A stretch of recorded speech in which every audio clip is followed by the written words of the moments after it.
ക്രിസ്തുവിൽ പ്രിയരെ, നിങ്ങൾക്ക് നിങ്ങളുടെ ഭർത്താവ് അറിയാതെ അദ്ദേഹത്തെ അഭിഷേകം ചെയ്യുവാനുള്ള ഒരു തന്ത്രമാണിത്. ദൈവത്തിലുള്ള വിശ്വാസത്തിലൂടെ കുടുംബത്തിന് വേണ്ടി പോരാടാൻ ആഗ്രഹിക്കുന്ന ഭാര്യമാർക്ക് വേണ്ടിയുള്ള ഒരു മാർഗമാണിത്. നിങ്ങൾ നിങ്ങളുടെ ഭർത്താവുമായി പോരാടുകയല്ല വേണ്ടത്, നിങ്ങൾ അദ്ദേഹത്തിനു വേണ്ടി പോരാടുകയാണ് വേണ്ടത്. ആത്മീയമായി ഉണർന്നിരിക്കുന്ന ഒരു ഭാര്യ നരകത്തിൻ്റെ ഏറ്റവും വലിയ വെല്ലുവിളി തന്നെയാണ്. നിങ്ങൾ നിങ്ങളുടെ ഭർത്താവിനെ അഭിഷേകം ചെയ്യുമ്പോൾ നിങ്ങൾ തന്ത്രങ്ങൾ പ്രയോഗിക്കുകയല്ല, മറിച്ച് നിങ്ങളുടെ ഭവനത്തിന് വേണ്ടിയുള്ള സ്വർഗത്തിൻ്റെ ക്രമീകരണവുമായി നിങ്ങളുടെ ഭർത്താവിനെ മൂടുകയും കാത്തു സൂക്ഷിക്കുകയും സുരക്ഷിതനാക്കുകയുമാണ് ചെയ്യുന്നത്. എഫേസ്യർ 6:12 പറഞ്ഞിരിക്കുന്ന പ്രകാരം നമുക്ക് പോരാട്ടമുള്ളത് ജഡരക്തങ്ങളോടല്ലല്ലോ. നിങ്ങളുടെ ഭർത്താവിനെ അഭിഷേകം ചെയ്യുവാനുള്ള 4 വഴികളാണിവ.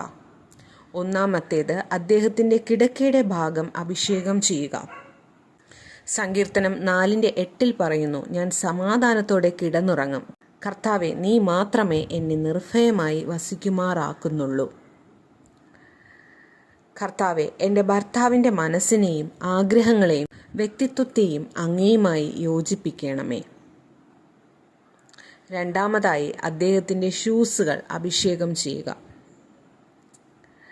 സങ്കീർത്തനം 37:23 ഇപ്രകാരം പറയുന്നു, ഒരു നല്ല മനുഷ്യൻ്റെ ചുവടുകൾ യഹോവയാൽ ക്രമീകരിക്കപ്പെടുന്നു.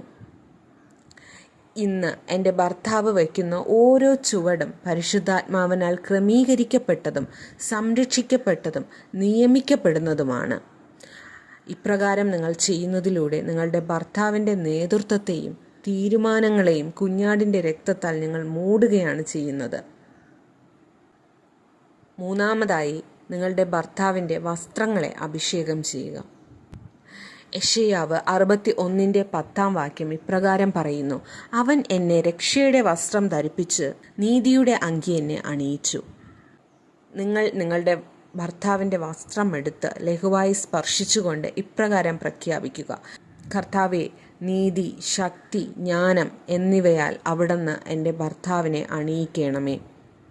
അദ്ദേഹം ലോകത്തിലേക്ക് കൊണ്ടുപോകുന്ന സകലവിധ കാര്യങ്ങളെയും നിങ്ങൾ പരിശുദ്ധാത്മാവിൻ്റെ ശക്തിയാൽ മൂടുകയാണ് ഇവിടെ ചെയ്യുന്നത്. നാലാമതായി, അദ്ദേഹം ഉപയോഗിക്കുന്ന ഏതെങ്കിലും സാധനങ്ങൾ എടുക്കുക.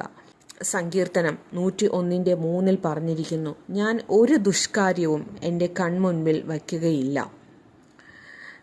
നിങ്ങളുടെ ഭർത്താവിൻ്റെ ഫോൺ അല്ലെങ്കിൽ ലാപ്ടോപ്പ് അല്ലെങ്കിൽ അദ്ദേഹം ഉപയോഗിക്കുന്ന താക്കോലുകൾ ഏതെങ്കിലും ഒന്നിൽ ലഘുവായി സ്പർശിച്ചുകൊണ്ട് ഇപ്രകാരം പ്രഖ്യാപിക്കുക, കർത്താവെ, എൻ്റെ ഭർത്താവിൻ്റെ കണ്ണുകൾ, ശ്രദ്ധ, സത്യസന്ധത, സ്വാധീനം എന്നിവയെ അങ്ങ് കാത്തു സൂക്ഷിച്ചു കൊള്ളണമേ. ഇപ്രകാരം നിങ്ങൾ പ്രഖ്യാപിക്കുന്നതിലൂടെ ശത്രു ഉപയോഗിക്കാൻ ശ്രമിക്കുന്ന എല്ലാ വാതിലുകളും നിങ്ങൾ അടയ്ക്കുകയാണ് ചെയ്യുന്നത്. ദിവസവും ഏതെങ്കിലും ഒരു സമയമെങ്കിലും ഇപ്രകാരം പ്രാർത്ഥിക്കുവാൻ ശ്രമിക്കുക.